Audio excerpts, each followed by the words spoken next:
Putri Dodi Sudrajat, Chika dan Mayang hingga kini masih menjadi sorotan. Setelah kepergian Vanessa Angel, Chika dan Mayang kini turut terjun ke dunia hiburan tanah air. Keduanya lebih dikenal karena kontroversial. Namun, mereka terus merintis karirnya di dunia hiburan. Chika dan Mayang kini lebih banyak terjun ke lapangan. Belakangan, beredar video seorang wanita yang menasehati Mayang dan Chika. Nasihat tersebut terkait dengan acara kematian yang mengadakan acara menyanyi dilansir Instagram viral62.com.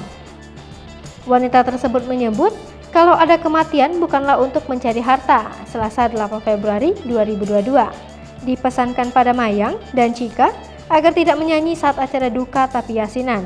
Kini warganet menunggu bagaimana reaksi Mayang dan Chika.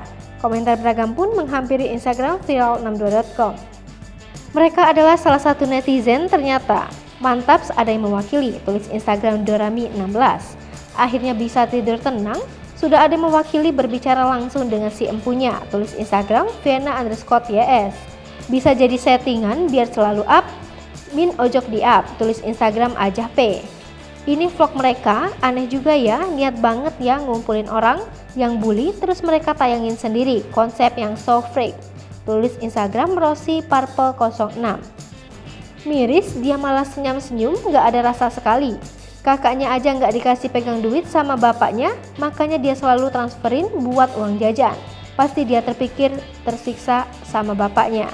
Yah baguslah kalau bapaknya bela-belain, gak seperti apa yang dirasain Mbak Vanessa. Punya adik kandung serasa apa ya kamu, tulis Instagram Jessica Anita.